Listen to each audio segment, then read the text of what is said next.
आज हम आप सबों को विशेष बात बताने के लिए जा रहे हैं।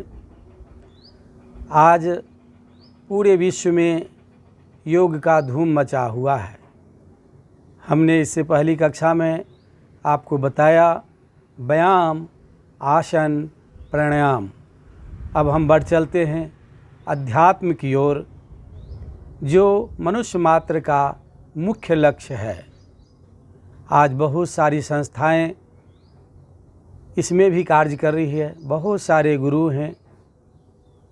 आज आप सबों को एक अद्भुत चीज़ बताने के लिए मैं जा रहा हूं।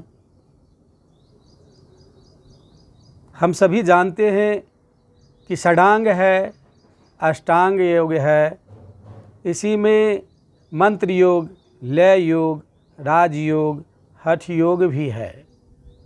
अब तो प्रेम योग, लीला योग, भक्ति योग, समन्वय योग, कई प्रकार के योग बन गए हैं। लेकिन इन सबों को 3 श्रेणी में बांटा गया है। प्रथम है पिपील योग, दूसरा है कपिल योग और तीसरा है विहंगम योग। पिपील अर्थात चींटी, कपिल बंदर और विहग पक्षी।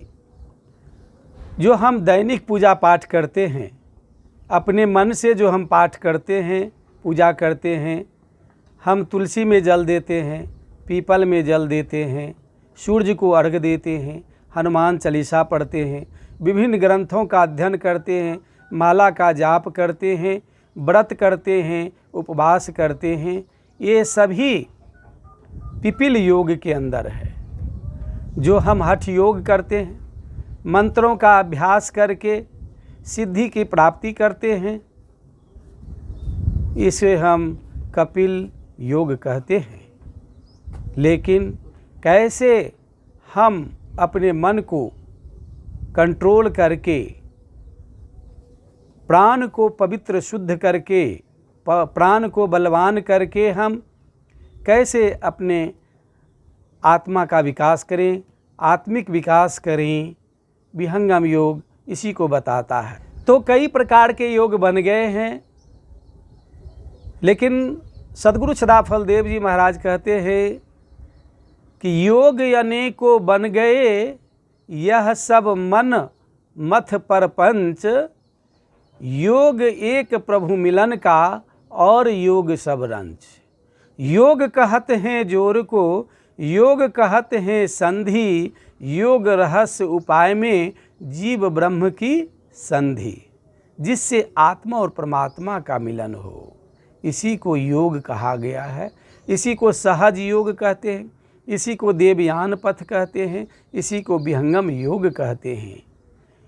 तो विहंगम योग का जो सिद्धांत है, विहंगम योग बताता है हम सबों को कि जब माता पिता के संयोग से ये शरीर बनता है, माँ के गर्भ में 2.5 से 3 महीने का जब शरीर हो जाता है, तो इसमें आत्मा प्रवेश करती है, जो आत्मा का सूक्ष्म शरीर है। उस सूक्ष्म शरीर में 5 प्राण, 10 इंद्रियां, 4 अंतःकरण अर्थात 19 तत्व है। जब आत्मा प्रवेश करती है इस शरीर में, तो 10वां द्वार उसको कहा गया, उसी को ब्रह्मरंध्र कहते हैं। वही 8वां चक्र है, जो सुषुम्ना नाड़ी का मुख है। आत्मा सुषुम्ना नाड़ी से प्रवेश करती है और हमारे हृदय के अंदर 101 नाड़ी है। शतम चौये का हृदय नाड्यम, उसमें एक सूक्ष्म नाड़ी है ब्रह्म नाड़ी। आत्मा उसमें प्रविष्ट कर जाती है और मेरुदंड के आश्रित कुंडलनी शक्ति है, जो ब्रह्मरंध्र को, 10वें द्वार को, सुषुम्ना के मुख को बंद कर देती है, उसको आवृत कर देती है। आत्मा इस शरीर में कैद हो जाती है। प्राण आत्मा का सखा है और मन शत्रु है। जो ही आत्मा शरीर में प्रवेश करती है,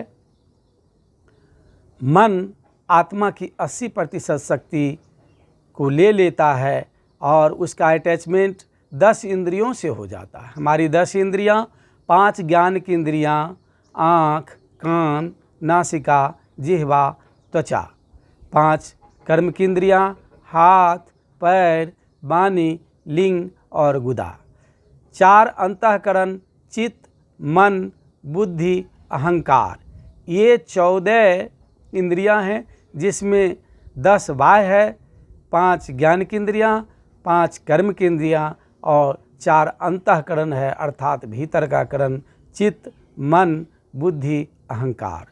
तो मन जो ये बाह्य करण है 10 इंद्रियों का संचालन करने लगता है। आत्मा की शक्ति क्षीण हो जाती है, आत्मा कमज़ोर हो जाती है, मन बलवान हो जाता है और मन आत्मा को अपने अनुसार चलाना शुरू कर देता है। लेकिन आत्मा समझ नहीं पाती है कि मन हमारा शत्रु है। तो मन के इस प्रकार से शक्ति को लेकर के बहिर्मुखी हो जाने के कारण आत्मा कमज़ोर पड़ जाती है। तो संत सद्गुरु हमारे बताते हैं कि मन को कंट्रोल करना है, मन को नियंत्रित करना है, मन को शुद्ध करना है, मन को पवित्र करना है। कहते तो सभी हैं, लेकिन मन रहता कहाँ है? मन जड़ है या चेतन है? मन अगर जड़ है तो कहाँ रहता है? मन चेतन है तो कहाँ रहता है? इन सारी बातों को विहंगम योग स्पष्ट रूप से बताता है कि जब मन इंद्रियों के संग है तो वह अशुद्ध अवस्था है, यह मन की जरावस्था है। लेकिन मन जब आत्मा के साथ, आत्मा के पास हृदय में रहता है तो यह मन का शुद्ध अवस्था है, यह मन का चेतन अवस्था है। जैसा कि हम सभी बाल्यकाल से ही पढ़ते आ रहे हैं कि करत करत अभ्यास ते जड़मति होत सुजान, रश्रि यावत जात ते सिल पर पड़त निशान। गीता में भी भगवान श्री कृष्ण बताते हैं कि यह मन हठी है, दुराग्रही है, आसानी से ये बस में आने वाला नहीं है, लेकिन इसका अभ्यास करते करते इसको हम अपने नियंत्रण में ला सकते हैं, इसको शुद्ध अवस्था में पहुंचा सकते हैं, इसको शुद्ध कर सकते हैं, पवित्र कर सकते हैं और उसी शुद्ध मन से ईश्वर की भी उपलब्धि होती है, ईश्वर की भी प्राप्ति होती है। तो विहंगम योग स्पष्ट बताता है कि यह मन 3 जगह रहता है। जागृत अवस्था में दृष्टि के आगे 80%, और जब हम सोने जाते हैं तो मन कंठ में चला जाता है और हम जो कुछ जागृत अवस्था में देखे, सोचे, सुने, वो सारे दृश्य स्वप्न अवस्था में उभरने लगते हैं। इतना ही नहीं, कई दृश्य ऐसे होते हैं जिसकी कभी हम कल्पना नहीं किए, वो दृश्य हमारे चित्त के अंदर जन्म जन्मांतर के संचित होते हैं। तो इस प्रकार से हम सभी जान सके कि जागृत अवस्था में मन दृष्टि के आगे, स्वप्न अवस्था में मन कंठ में हिता नाम की नाड़ी में और सुषुप्तावस्था में मन हृदय में आत्मा के पास चला जाता है।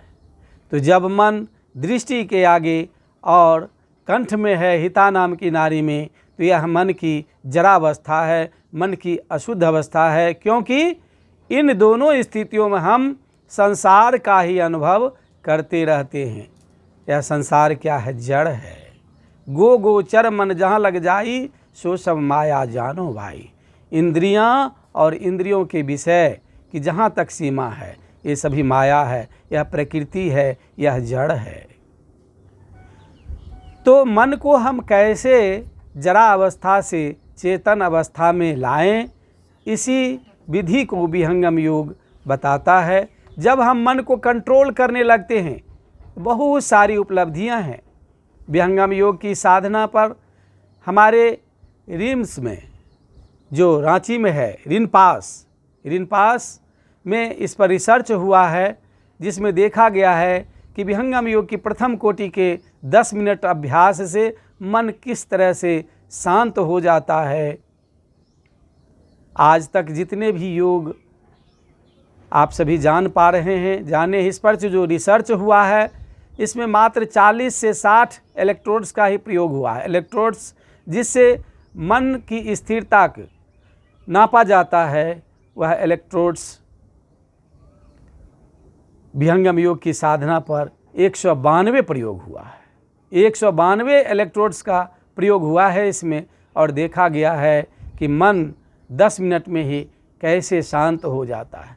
मन जब शांत होता है, हमारे मस्तिष्क के अंदर अल्फा तरंगे हैं, अल्फा तरंगे जो है इसमें वृद्धि हो जाती है और डेल्टा में गिरावट आती है। अल्फा तरंग में वृद्धि होने से हमारे सकारात्मक सोच में विकास होता है,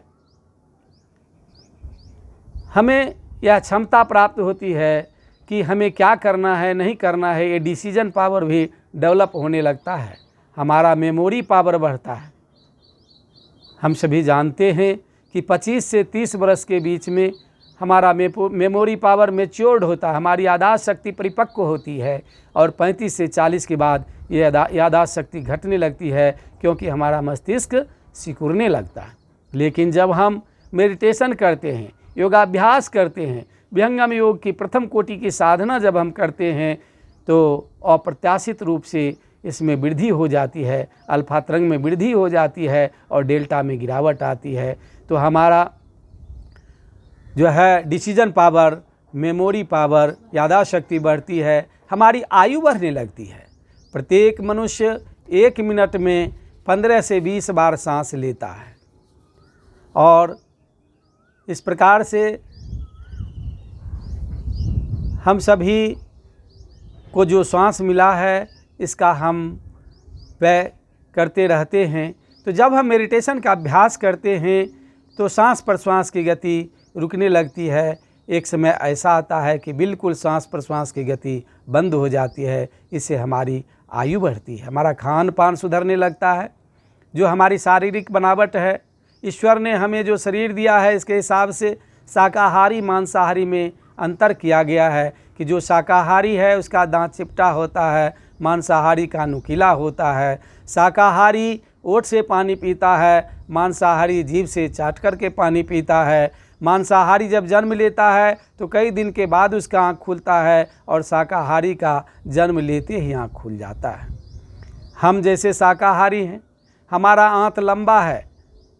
वैज्ञानिक बताते हैं कि जो शाकाहारी है उसका आंत लंबा होता है, जो मांसाहारी है उसका आंत छोटा होता है, जिसके कारण मांसाहारी जब मांस भक्षण करता है तो 24 घंटे से पहले वो मल बन करके बाहर निकल जाता है। लेकिन शाकाहारी जब मांस भक्षण करता है तो 48 घंटे तक आंत में मांस फंसा रहता है, और विज्ञान ही कहता है कि मांस 24 घंटे के बाद सड़ने लगता है। जब 48 घंटा तक मांस हमारे आंत में फंसा रहेगा तो उसमें सड़न पैदा होगा और अत्यधिक मात्रा में एसिड बनेगा, जिससे गैस्ट्रिक, अल्सर आदि का हम सभी शिकार होने लगेंगे। तो विहंगम योग की साधना से हमारा आहार भी शुद्ध होता है, अनिद्रा की बीमारी चली जाती है, और हम आत्महत्या का विचार से कोसों दूर हो जाते हैं। विहंगम योगी कभी आत्महत्या नहीं करता है।